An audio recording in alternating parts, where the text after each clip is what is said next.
Today's story is probably my most personal deal. I mean, it just as far as me, as far as my whole life is concerned. We all have favorite baseball players. If you're a baseball fan or a football fan, or favorite football player, basketball, whatever, and or movie actor, we all have our favorites. And I certainly had mine. My hero growing up was Pittsburgh Pirates second baseman Bill Mazeroski.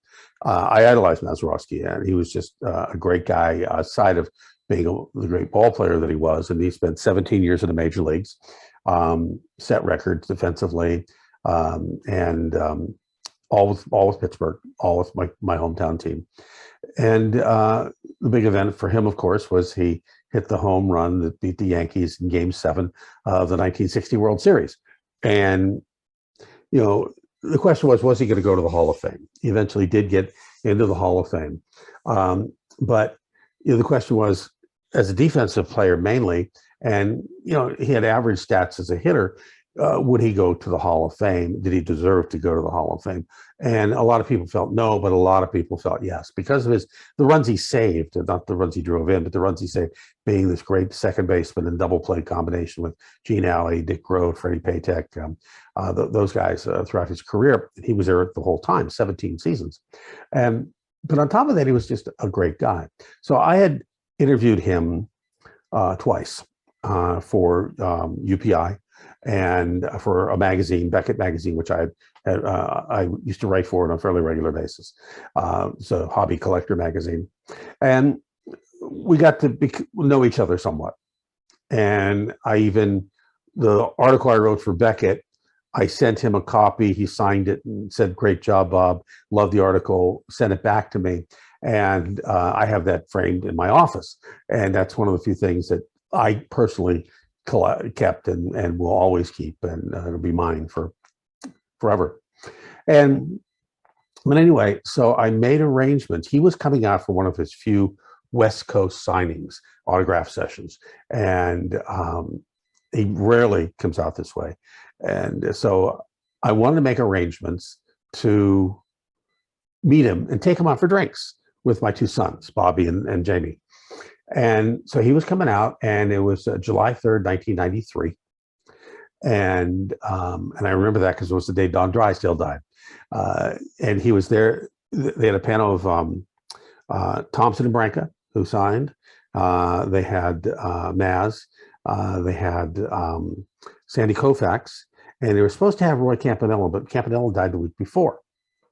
And so obviously he wasn't there, but they had this group. And they may have had one more player too. And Maz had told me in a previous interview that his two great loves in life were fishing and golfing. If the golf score went up, he'd go fishing. If the fish weren't biting, he'd go golfing. And he had a really cool home on like 20 acres in central Pennsylvania. And it went on the auction block at one time, and I actually had an idea I might want to buy it and the acreage and subdivide it and everything, but it was all forest land. But that was years later.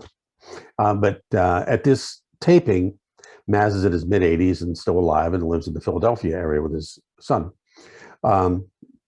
Anyway, so I made arrangements. I tried to make arrangements with his agent to take him out for drinks afterwards. And I think I got through to him, and Maz knew I was going to be there. So I paid for my autographs. I think I bought like 8 or 9 autographs because I don't want to ask him for free autographs. I'll pay for them. And excuse me. So what I did was I brought him a box of golf balls, new golf balls, 4 sleeves. And the card was a little fishing basket and said, when the golf score goes up, go fishing. And it was a thank you note.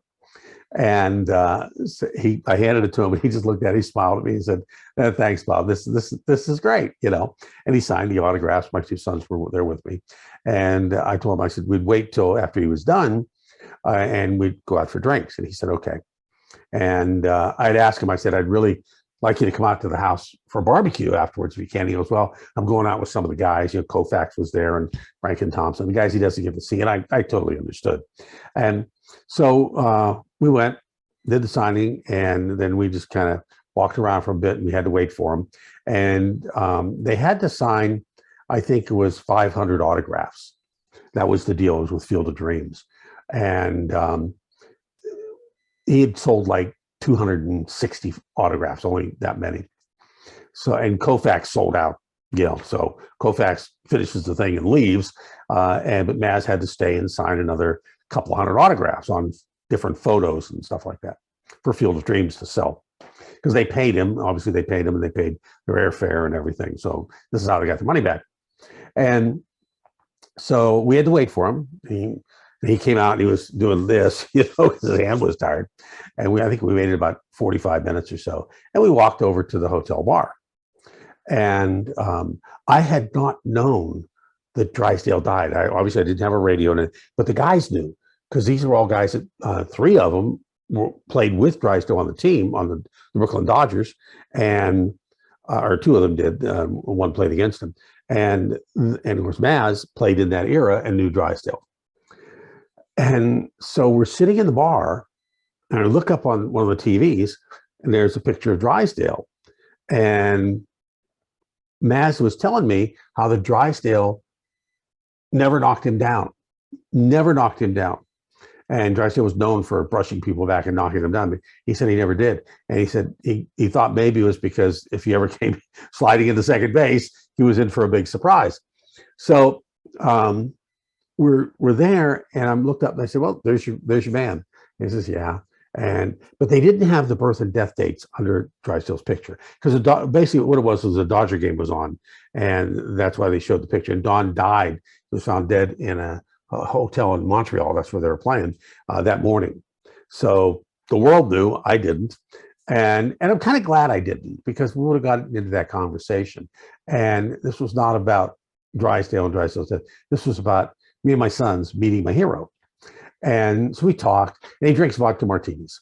And he probably had, I want to say 5 or 6, but he was holding his own. He wasn't tipsy or anything. And we just talked, and we talked about the 60 Pirates and that kind of thing, and just had a great time. Took a few pictures, with, I have a couple of Polaroids around somewhere. And because that's all I had was a Polaroid camera before cell phones. And but it was just great. We had this great time. And it was my time to spend with my hero. And it was just wonderful. And the fact that I could bring my 2 boys there at the time, that was even better. And then on the way home, listening to the radio, Don Drysdale died. And then it kicked in my mind as a reporter for UPI. Oh my gosh, I had the perfect opportunity to interview Koufax, Branca, Mazeroski. If I'd have brought a tape recorder, which I didn't do, which was unusual because I always brought one with me everywhere I went. And I could have interviewed them, and we'd had reaction to Hall of Fame player Don Drysdale dying. And so that was the downside to that. But in a way, that was okay, because that wasn't why I was there. And it was my moment for me in my lifetime to have that moment with, because you don't usually get to meet the people you idolize, or whatever word you want to use, but I got to, and that was a great time. Thanks for joining me on this one. We'll have another story next time.